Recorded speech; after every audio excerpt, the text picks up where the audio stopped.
Welcome to all of you. Hare Krishna. Very happy to be here with all of you here today on this first session that we are going to be getting into on living the Gita. I just heard the last portion of the introduction he was giving, saying that I am so and so. Please don't worry. I am simply a small servant of you today. Krishna spoke the Bhagavad Gita and he benefited the entire human race and the entire material creation.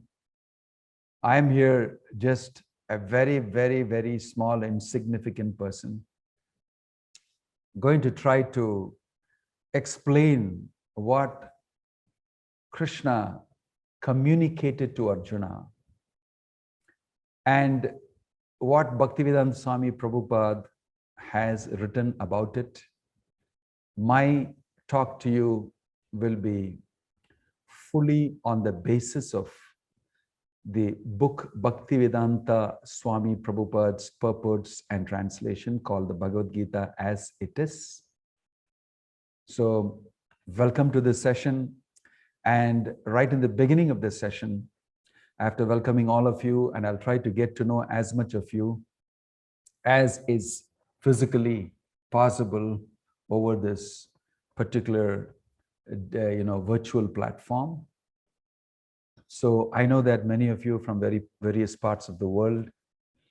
I heard some of you from the UK, from the Gulf, from India, from other countries maybe. But I'd like to give all of you a warm welcome. And I hope to be able to communicate that particular information that Bhaktivedanta Swami Prabhupada communicated. And this year is a very, very auspicious year. And this is the 125 years birth anniversary celebration of Bhaktivedanta Swami Srila Prabhupada. And we have the unique opportunity of getting an introduction to the Gita today. So I'm happy to be here with all of you, and let's offer our prayers to Prabhupada because of this auspicious occasion. And it is 2 days back that Prabhupada set his feet on the shores of America in 1965. So that was celebrated all over the world by remembering this momentous journey of Bhaktivedanta Swami Prabhupada. So on this wonderful setting of the momentous journey of Prabhupada, having just passed 1 or 2 days, on the 125th anniversary of Prabhupada's celebrations, wherein the Prime Minister of India has released a special commemorative silver coin commemorating this instance, and also on the day preceding Ekadashi. Everything is very auspicious and wonderful. And all of you are wonderful souls who have got together here, I believe, have been sent by Krishna himself so that we will all get together and discuss the simple instructions that Krishna has given in the wonderful purports explained by Bhaktivedanta Swami Srila Prabhupada. So join me in offering prayers for an auspicious beginning and for blessings on all of you and me. Om Ajnanatimidandhasya Jnananjana Shalakaya Chakshurunmilitam Yena Tasmai Shri Gurave Namaha. Nama Om Vishnu Padaya Krishna Preshtaya Bhutale Srimate Bhakti Vedanta Swaminidhi Namine. Namaste Saraswate Deve Gauravani Pracharine Nirvisesha Shunyavadi Paschatya Deshatarine. He Krishna Karuna Sindho Dina Bandho Jagatpate Gopesha Gopika Kanta Radha Kanta Namostute Tapta Kanchana Gaurangi Radhe Vrindavaneshwari Vrishabhanu Sute Devi Pranamamayi Hari Priye. Vancha kalpatarubhyascha kripa sindhubhya eva cha patitanam pavanebhyo vaishnavebhyo namo namaha. Jaya Sri Krishna Chaitanya Prabho Nityananda, Shri Advaita Gadadhara, Srivasadi Gaura Bhakta Vrinda. Hare Krishna, Krishna Krishna, Hare Hare, Hare Rama, Rama Rama, Hare Hare. Thank you very much for joining me in these prayers. Today, I'm going to give you a brief insight, an introduction to the Bhagavad Gita. I know many of you would know about it. I know some of you would have also read it pretty much. But however, we shall do that to brush up and revise. I will also be touching upon the setting of the Bhagavad Gita, the background. The first chapter is called Setting the Scene. How is it emerging? Which portion of the epic, the Mahabharata? We'll cover that also briefly, and I'll take a little peep into the glories of Bhagavad Gita. Okay? Right. How many of you, let me just take a quick poll and interactively with you. How many of you have actually, some way or the other, read the Bhagavad Gita? If so, please put it onto the chat and say yes, or raise your hands digitally. I'm trying to get used to interacting with you. I normally am a little interactive person. I would like to know that you are all alive and together and you're present. So if you raise your hands, if you put it onto the chat, however, I know you're alive and dynamically with me and traveling with me. So I like to do that with you, and I hope you don't mind, and you should reciprocate. It will be nice. Oh, thank you very much for all of you who are raising your hands. And there are, I think, 85 of you here, as I see here, and about 11 or 12 of them have raised their hands. Looks like a lot of them have read the Bhagavad Gita. Okay, great. But 13 of you say that you've read the Bhagavad Gita, and more coming. Thank you, thank you. So out of 85 of us, at least, I think 1/5 of you, or little more than 1/5, have read the Gita. That's interesting. Thank you. I think the count is moving up slowly. Maybe some of you are thinking, oh, how can I raise my hands? I have not read the whole Gita. Sure. Thank you to all the 18 of you who have said that you have read the Gita. You can put your hands down. Thank you, thank you. Thank you for that indication. Maybe there are many of you who have read portions of the Gita. You have flicked through the pages, sometimes heard the Gita lecture or something like that, and you're familiar with it. I know I'm not going to ask any one of you, have you heard there is something called the Gita? Sure, all of you know about it. So I won't venture into asking that. So since all of you know about it, Gita, and still we shall look into it a little bit. This edition of the Gita that I'll be using is Prabhupada's version, Bhagavad Gita, as it is. And there's a reason why it is mentioned as it is. We'll get into that. There are 700 shlokas in the Bhagavad Gita. You must have heard of it. And out of that, Krishna spoke 576. Arjuna spoke 78. And Sanjaya spoke 45. Okay? Sanjaya has spoken 45. And Dhritarashtra spoke 1. The first shloka. Dharma kshetre kurukshetre samaveta yuyutsavaha mamaka pandavaschaiva kimma kurvata Sanjaya. The first shloka of the Bhagavad Gita you will read is this, and that is the one and only one that Dhritarashtra spoke.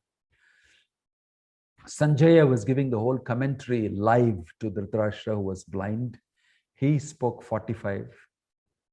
Arjuna, who is a real conversationalist, who is a person receiving from Krishna, asked questions and doubts and everything, and spoke many things in the Bhagavad Gita, especially in the first chapter. He spoke 78 verses, and Krishna did the whole bulk of it, 576 shlokas. Totally, they will total to 700 shlokas. This is for your kind information on a breakdown on the number of shlokas. Okay? So we are going to try to cover an overview of all these 700 shlokas gradually, patiently. It's not an easy task. Krishna has spoken 82% and Arjuna has spoken 11% of the whole Bhagavad Gita. These are all simply little information for you that will be useful for you. Okay? Right? Considering that Krishna spoke this on the battlefield of Kurukshetra, I want to just tell you what is the Bhagavad Gita and what is its placing. So people generally want to know and get to know what is the Bhagavad Gita. The Bhagavad Gita, if any Hindu you ask, he's connected with the Gita. Just like the Christians are connected with the Bible, the Muslims are connected with the Quran, the Jews with the Torah, and the Hindus with the Bhagavad Gita. Everybody has got their holy book. If you ask the entire Hindu community, which is one single book that we can refer to you as, they will all cite the Bhagavad Gita. It's so popular. Why? Why? Because everybody knows the Vedas, the Hindu scripture, is a huge, massive, vast literature. It's a sea, a huge ocean, which you can never complete within your lifetime for sure. But the Gita is the essence of the entire Vedas. That's why it's so representative of the entire Vedas. Sarvo Upanishado Gavo Dogda Gopala Nandana Partho Vatsa Sudhir Bhokta Dugdam Gita Amritam Mahat. This is the glorification given by Shankaracharya on the Gita Mahatmyam, wherein is mentioned if all the essence of the Vedas, which is the Upanishads, is represented by a cow, Sarvo Upanishado Gavo, the milker of that cow, one who's milking that cow, Dogda Gopala Nandana, is Nanda Maharaja's son, Krishna, Gopala. Partho Vatsa Sudhir Bhokta. Right. And the calf is Partha or Arjuna. Vatsa means calf. Partho Vatsa Sudhir Bhokta. Dugdam Gita Mritam Amrit. That milk is being drunk, fed by Krishna after he is drawing the milk and is given to Arjuna to drink, and Arjuna is drinking it. So the essence, that milk of the entire Upanishads is considered to be Bhagavad Gita. That's why the Gita is also called Gita Upanishad. It's the essence of the entire Upanishads, and sometimes it's called Gita Upanishad. So the purpose of the whole Gita Upanishad, Krishna explains in the Bhagavad Gita itself. Vedaischa sarver ahame vedyah Vedantakrit Vedavid evachaham. In 15th chapter, Krishna says, by all the Vedas, I am to be known. Anybody who says, I have read the Vedas, should be able to tell who is God, who is Krishna, the summum bonum, the absolute truth, the great full reality. He should be able to know Krishna if he has read and understood the Veda. Vedaisa sarver ahameva vedyah. Vedanta krit, I am the writer of the Vedas. Vedavid, I am the knower of the Vedas. Evachaham, I know the Veda, I wrote the Veda. So the essence of the entire Veda is the Bhagavad Gita. That same Krishna who wrote the Vedas, that same Krishna who says, I know the Vedas, that same Krishna who says, by all the Vedas, I am to be known, that is the purpose of the Veda, is speaking the essence of that Veda called Bhagavad Gita. Right? So that is the Bhagavad Gita. And why? What is the purpose? Purpose is to understand who is God, who is Krishna. Why should I? Are you able to hear me? Somebody is saying Swamiji's mic is muted. Is it muted? Can you hear me? We can hear you, Maharaj. Yeah, I don't know. Somebody is saying in the chat that my mic is muted. Okay, fine. So why should I understand the Gita? You must understand the Gita for many reasons, and we're going to discuss all these things. What is the Gita? What is its purpose? The Gita occurs in Shanti Parva of the Mahabharata, chapters 25 to 42. It's ensconced and nicely couched inside the Mahabharata. And is written by Vyasadeva, literary incarnation of God. That's why Krishna is saying, Vedanta Krit, I am the writer. Contains 700 shlokas, which we already saw. According to the Christian calendar, the Gregorian calendar, or whatever you want to call the present day calendar, it is actually happened, the Kurukshetra war happened 3138 BCE, before the Common Era. And that's more than 5,000 years ago. I'm just bringing it into context according to the history and the timelines that we know, right? And I explained to you how it is the most important of all the Upanishads.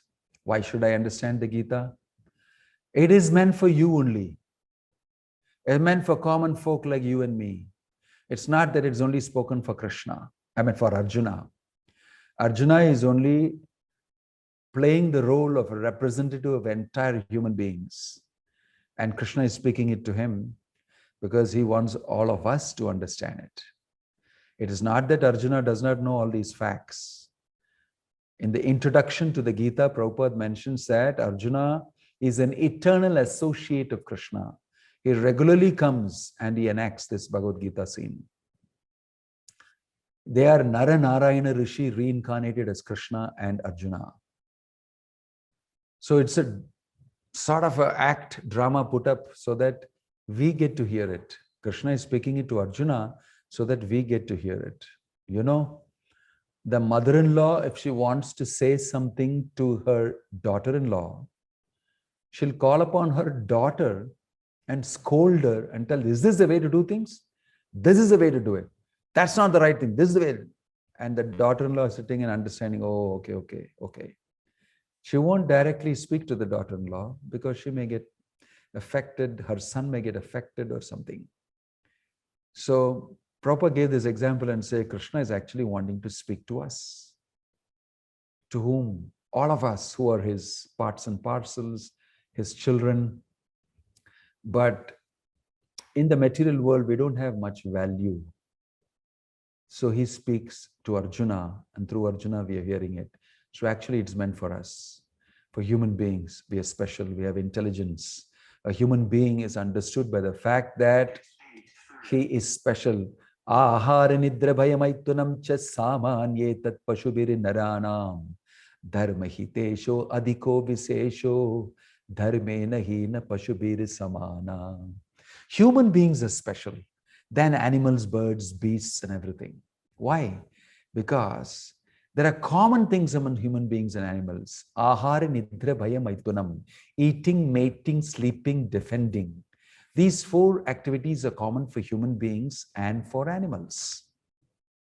But what sets aside a human being as special is he has the capacity to understand. Dharmahi teshu adhiko vishesho. He can understand Sanatana Dharma. He can ask this question, who am I? What is this world? What is existence? Why am I here? What is birth? What is death? What happens after death? What happened before? Where did I come from? He can ask these million-dollar questions. And therefore, he's special. He's got the intelligence for that. Therefore, the Vedas, Vedanta Sutra says, Atato Brahma Jignasa. Human beings should question and ask these questions. And all those answers are there in the Bhagavad Gita. Existentially, personally, spiritually, and theology, God, who is he? Then in the material world, we have so many different types of problems coming up. You name it. And the problems are of three types mentioned in the Vedic literature and in Prabhupada's purports. He said that there are three types of kleshas, difficulties, problems, misery. Adhyatmika klesha, Adi bhautika klesha, Adi daivika klesha. Adhyatmika klesha are miseries and problems that come because of our own situation. Our mind can get depressed. Then we ourselves can get into bad habits. We ourselves can go into spiraling into different moods. And handling ourselves, our own mind and this body is enough problems for us. Then second one is Adi Bhautika. Some other living entity can come and give you problem. Coronavirus is now giving problem to everybody. Mosquito could be biting you now when you're carefully hearing. That you feel like chasing it away. Or you swat it. Then somebody else can get jealous of you, envious of you, and try to do politics against you in your working place. In your home, your mother-in-law is a problem for you, your daughter-in-law is a problem for you, your children, one of them has got into trouble, you have tax to pay, the neighbors are giving you trouble, somebody threw a stone on top of the windshield of your new car, and the boys locally, and there are terrorist gangs and groups around, and then the policeman did this, then the postman threw the letter into the rain and it got screwed up, my whole check and everything. So many things people do to you. All the time, Adi Bhautika Klesha. I don't want to name it, you have plenty of them. Then Adhyatmika Klesha. Now it is raining cats and dogs here. I'm in Coimbatore and I'm trying to give this. It's raining, drumming down everybody, such a sound. And the internet went up and down for some time. So Adi Daivika Klesha means because of natural calamities. There's a tsunami, there is rains, there is storm, there is floods, there is drought.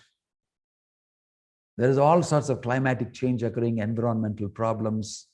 This is Adi Daivika Klesha, means devas, demigods who are in charge of many things. And human beings are not God-centered and so many problems. So they don't do any sacrifices, they don't respect them. So they will also punish you. These are all problems of life. So if you want to solve these problems of life, you will have questions, and those questions are answered in the Bhagavad Gita. Therefore, you should understand the Bhagavad Gita. How should I understand the Gita? Gita is not just a casual novel to be read. If you read it in that mood, you may most probably not like it beyond a few pages. Gita is not a story, not a happy story that you want to read. Although it is couched inside the Mahabharata, which is a brilliant, amazing story. So if you read the Mahabharata in that couched, you will see it has got great context and significance. It's actually a true happening. It happened 5,000 plus years ago in this land of India, in Kurukshetra. Dharmakshetre Kurukshetre Samaveta Yuyutsavaha. It starts. It's Dharmakshetre that this is happening, the land of Dharma. It actually happened. If you go to modern history and historical people, they'll say history doesn't extend beyond 2,500 to 300 years because they have no proof of anything. They depend on archaeology, they depend on ruins, they depend on, tabloids and, tablets and writings and hieroglyphics and whatnot. And they go and find out all these things and they get history. But Mahabharata is history written. Mahabharata is history of greater India, right? So, but they may not believe in it. But the Mahabharata is chronicled. It happened. Kurukshetra, 5,000 years back, it's a history of India, it's accepted. So history dates back 5,000 years. And beyond that, in the Bhagavad Gita, Krishna is saying, Imam vivasvate yogam proktavan aham avyayam vivasvan manave praha manurikshva kave abravet. In the 4th chapter, Krishna is saying to Arjuna, I spoke this Bhagavad Gita millions of years ago. How many? 120 millions of years ago. So Bhagavad Gita's history is not only 5,000. We will learn that when we come across the 4th chapter. Is more than 120 million years ago. Vivaswan. And we can calculate more and more. So it's the oldest oldest scripture, oldest conversation. Okay? So you should understand it in that mood. It's a real happening. It's a wonderful word of the Supreme Godhead. It's filled with knowledge. It's all about you. And you can learn a lot about yourself, about God, about this world, and so many things filled with useful information for you. And we should understand the Gita as it is. That's why it's titled As It Is. Means not that anybody has put a speculation into explaining what the Gita is. So the Gita here is explained by Prabhupada through his purports. And he has made sure that he communicates exactly what Krishna communicated to Arjuna, what Arjuna understood and what he executed. That's very important for us to know. What did Arjuna understand? Because in the beginning, you will see that Arjuna is confused.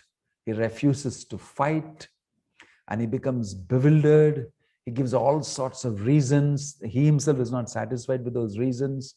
Then he submits to Krishna, and then Krishna opens up the Bhagavad Gita. And as he finishes the 18 chapters, at the end of it, he asks Arjuna, now have you understood? Have your doubts been cleared? Kaschideda chutam pata tvayekagrena chetasa. Have you understood? Ajnana sammoham pranastaste dhananjaya. And then Arjuna replies, Nashta moha smritir labdha tvat prasadat maya achyuta sthito asmi gata sandeha karishye vachanam tava. My doubt is gone. I'm perfectly situated. I got back my original memory. I know who I am and I will do exactly what you say. I am fully clear. No more doubts. That's the result of the Bhagavad Gita, if you have understood it. So that communication should occur and that type of change that occurred in Arjuna should occur. Therefore, you have to hear it as it is. What is it that Krishna communicated? What is it that Arjuna understood and changed his whole mind and decision? So we have to present it as it is. And great acharyas in the line have taken it down and very carefully preserved it and presented it.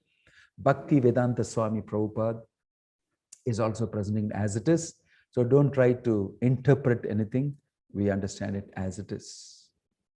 Accept Lord Krishna as God is the first condition. Right? Sri Bhagavan Uvacha is mentioned in that.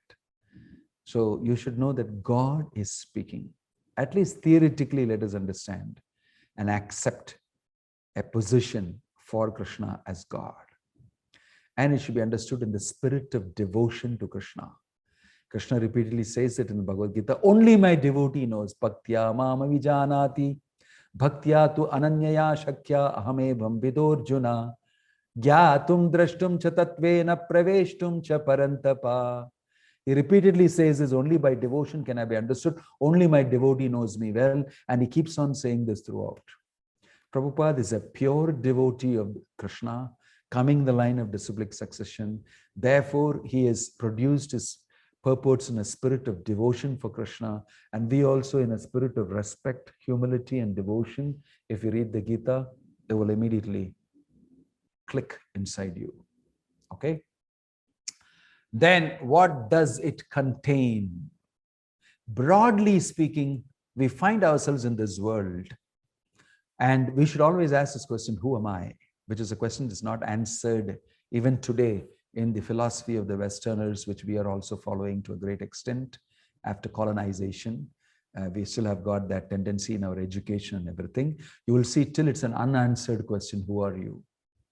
About you, Jiva, you'll get to know who are you. And if you are here and you know who you are, what's your job description? What do you do here? What's your title? What's karma? What's your activity? What do you do here? Why are you here? For what purpose are you here? What should you do? That's called karma. Prakriti, material nature, and the force of material nature. I told you, what is that? The force, that invisible, solid energy of the Lord is operating and doing many things. Matter, the world of matter is controlled, and the jiva, your attachment to matter, and the quid pro quo, You are attached, you want something, and Maya also uses you, material energy. What's happening? What's that? Very interesting psychological understanding Krishna gives. Prakriti and the force of Maya, material Shakti. Kala, in what time is this happening? What is time? Ishvara, who is God. These are 5 topics that are dealt with here. Okay? And you will see a lot that we will be doing in this. Who is qualified to understand the Bhagavad Gita? All of you are definitely qualified because you're inquisitive about what is there in the Gita. I want to know something about myself. Why this coronavirus has affected us. Why I am seeing nobody can really protect me, give me shelter. Neither the government, nor my employer, nor my parents, nor my family members, nor the government, nor the agency, nor the politicians, nor the great philosophers, speakers. Nobody is able to help me in distress. And we could see that. People dying, no help, no oxygen, no hospital, nobody to attend to. What a massive crisis. So everybody needs to understand why these things are happening. You have questions. So you should be able to subordinate yourself to a teacher, guru, and he will instruct you from the Bhagavad Gita, and you should be willing to submit. That is one pre-qualification required. Then you have the capacity, and you must use that capacity to inquire, ask questions, and you should render service with faith, and you must try to be devoted and follow the instructions. Those are some introduction to the Gita that Prabhupada has said in the introduction. If you read the introduction, it'll be very good. After this session, I would advise all of you, you must have a hard copy of the Bhagavad Gita with you. Since you're my students and I'm your facilitator, one of your chief facilitators, you must have a hard copy of the Bhagavad Gita with you. I strongly recommend, and if you don't have it, you can ask our organizers. They will arrange for it to be sent to you, given to you, or somehow. And please have a notebook, take notes. And if you're one of those device savvy, computer savvy person of the next younger generation, then you want to punch it on your telephone, okay with me. Write it into your laptop, okay with me, or your iPad or any tablet or anything, fine with me, but do take notes. Note down your interesting questions. And I'll give you question time, which I'm going to at the end of this session. You can ask and shoot out your questions. I'll try as much as I can to answer all your questions. And you note down your aha realizations. I always wanted to know this. Now I gotcha. You get those feelings and you write it down. You keep a section for aha realization, a section for questions, and you keep a section for taking down notes. Okay? And please take part in the question and answer sessions, like I already told you, online, offline, and there'll be some other arrangements of WhatsApp groups and everything done by the organizers, and you can take part in it. They will tell you more about it. I'll be happy to try to answer your questions as much as I can, wherever you shoot them inside. And our other facilitators also will do so. Okay? So the setting of this whole Bhagavad Gita, where it happens, here you see the blind king Dhritarashtra. This is a painting from Bhaktivedanta Book Trust, established by Prabhupada for publishing these books. And they are published all over the world in more than 87 languages. I personally oversee the Malayalam publications in Kerala, and for 25 odd years we've been doing that.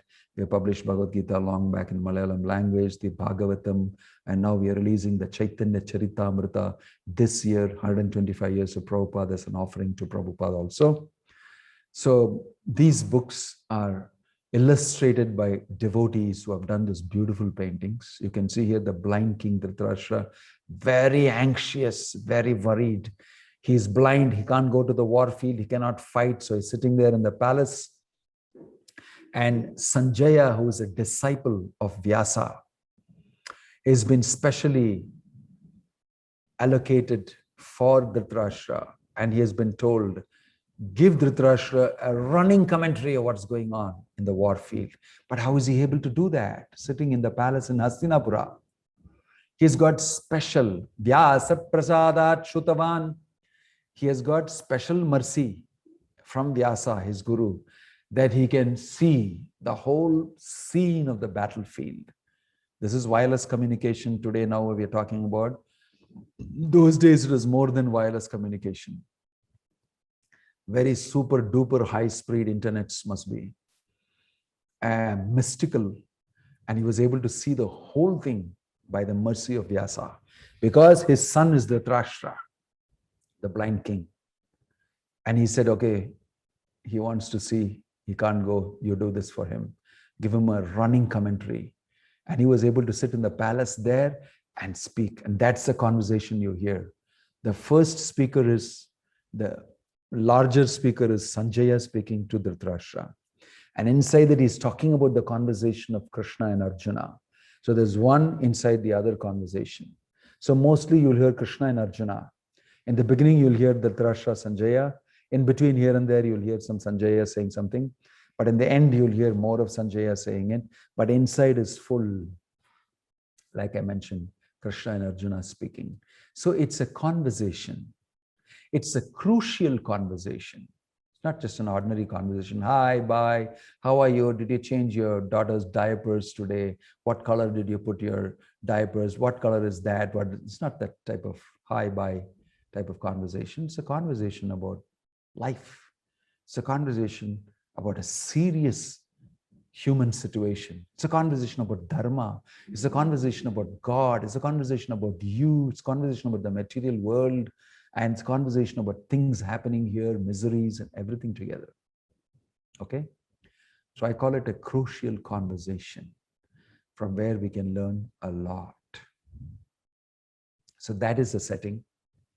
The Mahabharata setting is the next to pull it into. This is happening in the Mahabharata, like I showed you in Shanti Parva. And how did it come to this? How did it happen in this way? How did it come to this? That's also interesting. So I'll give you a brief run on that. So you know, most of you know that the history is that the Pandavas, sons of Pandu and Dhritarashtra, Pandu, Dhritarashtra and Vidura, they're all brothers. And they're also the sons of Vyasadeva. And they are born out of Vichitravirya's wives. And Satyavati, the mother of Vichitravirya, found that Vichitravirya was not capable of making children. Devarena sutotpatim. So the system those days is that if you are not able to produce children through your wife, then your brother can actually conceive in your wife and they are your children for your sake. That's banned now in Kali Yuga, you can't do that. But it was okay then. So Satyavati's son is Vyasadeva through Parashara Muni. That's another big story. Satyavati is a fisherwoman who happened to take Parashara Muni across in the stream because her father was busy doing something else, taking his breakfast or lunch. So he asked his daughter to do it. And his daughter was a beautiful fisherwoman. And Parashara Muni was a great sage, actually saw the constellations as so wonderful and he engaged with her consent. And then instantly she gave birth. These are all mysterious, high power conceptions. And then the boat stopped in the island and there she gave birth and Vyasadeva immediately grew. And because he was born on the island Dvipa, it's called Krishna Dvaipayana Vyasa. Vyasa is actually a title given to him. His real name is Krishna Dvaipayana. He was a deadly looking sage with great tejas. He told his mother, "Mother, whenever you want, you think of me, call on me, I'll appear immediately for you." He disappeared to do his job because he's a literary incarnation of God. That Satyavati was given special boon by Parashara Muni, because you have helped me conceive this great personality. You will lose the fisherwoman smell. Wherever you go, you get a fantastic gandha smell coming around you. So this way she was blessed, and she went back and she was roaming around in the forest, and Shantanu Maharaj said, what is this beautiful smell? And he found that this lady is smelling so nicely. And then she was so beautiful. He proposed to her. And then the great story of Bhishma, who is his son, because when he proposed to her, he went to the fisherwoman's father, and the father said, no, I will not allow my daughter to get married to you. You're a king, and you have her sons will never become king. And Shantanu knew that Bhishma should become king, Devavrata, and he did not say anything. He was morose. He came back. Bhishma saw in the palace that his father has come back very morose. What happened? He found out from the soldiers.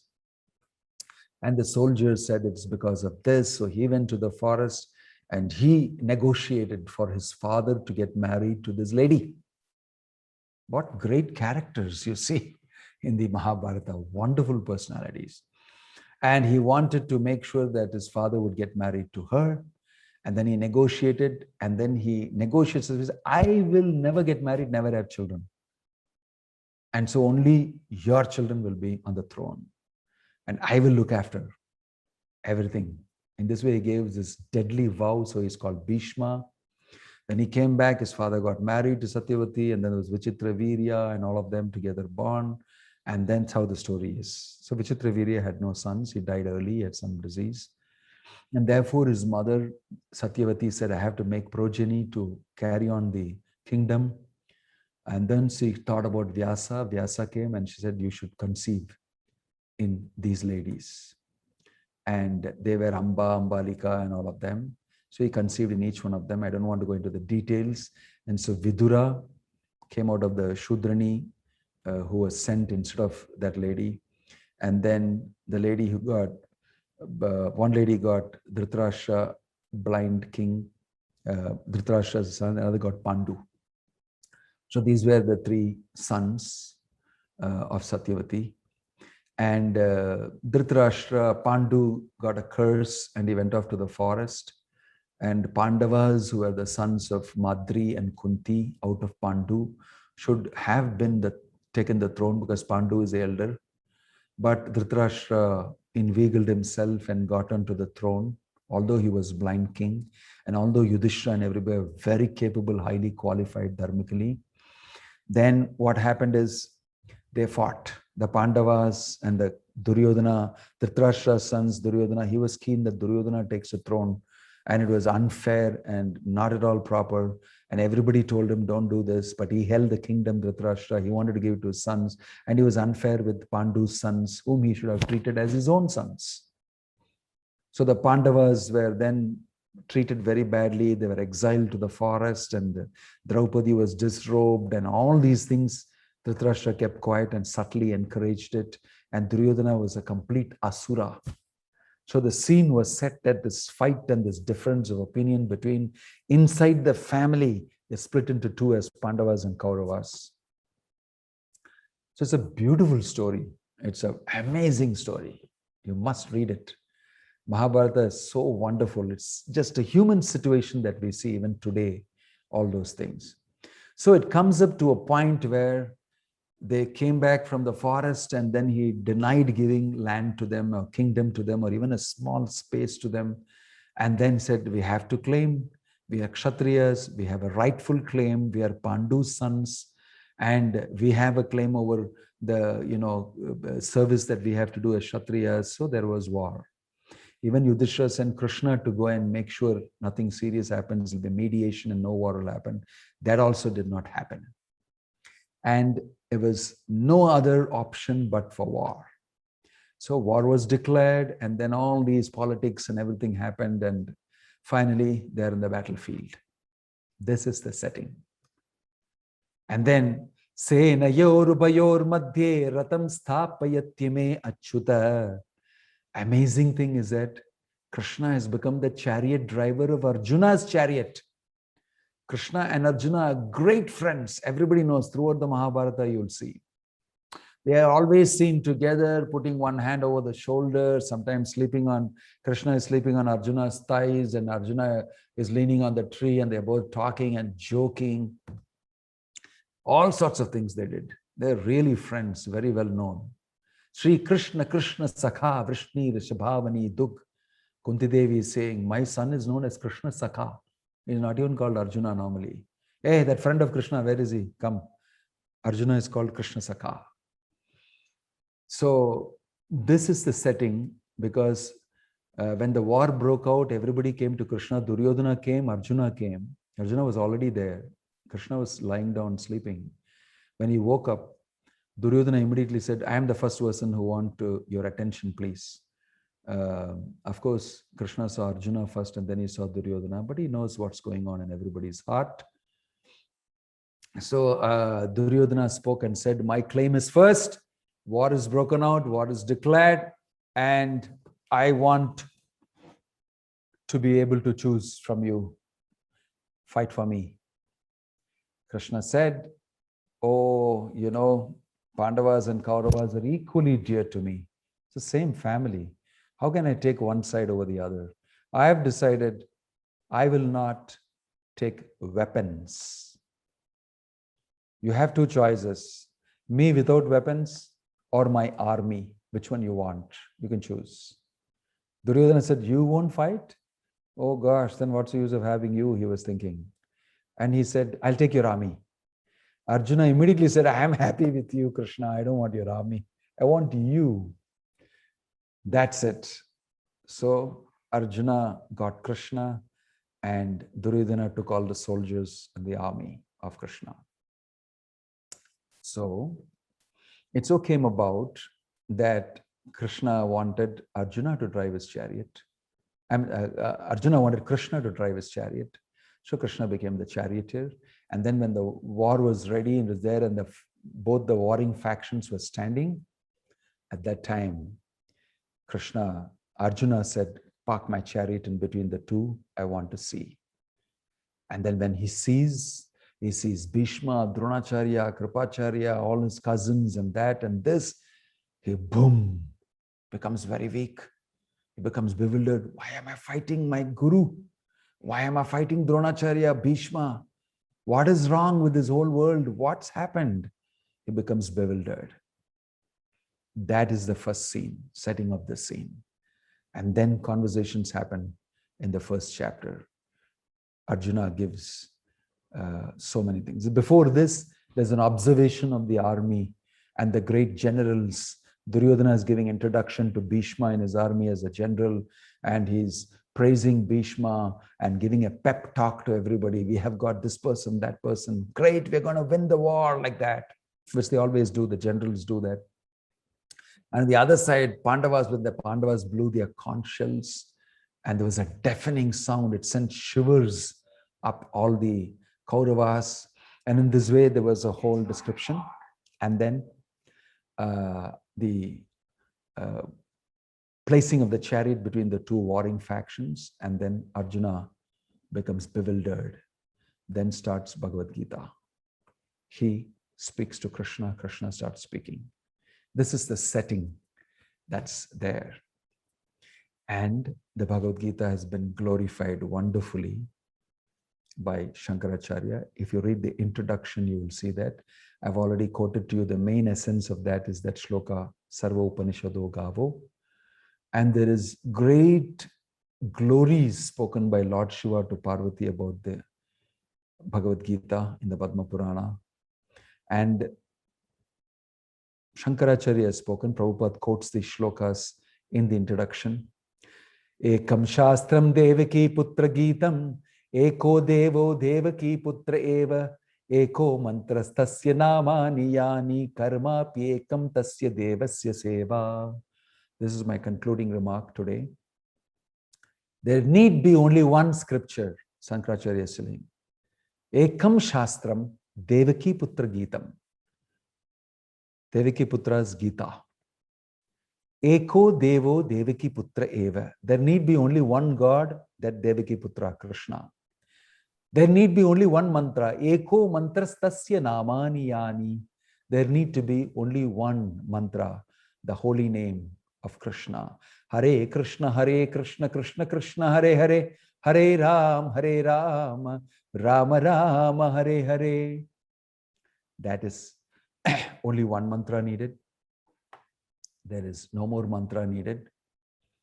And karma piyekam tasya devasya seva. There need to be only one work, seva, work for Krishna. In this way, the Mahatmyam glorifies Bhagavad Gita. Om Tat Sat, Hare Krishna. We hope to meet you next week again on Friday on the same time, 8:15, and carry on this further. Okay? Thank you. Hare Krishna.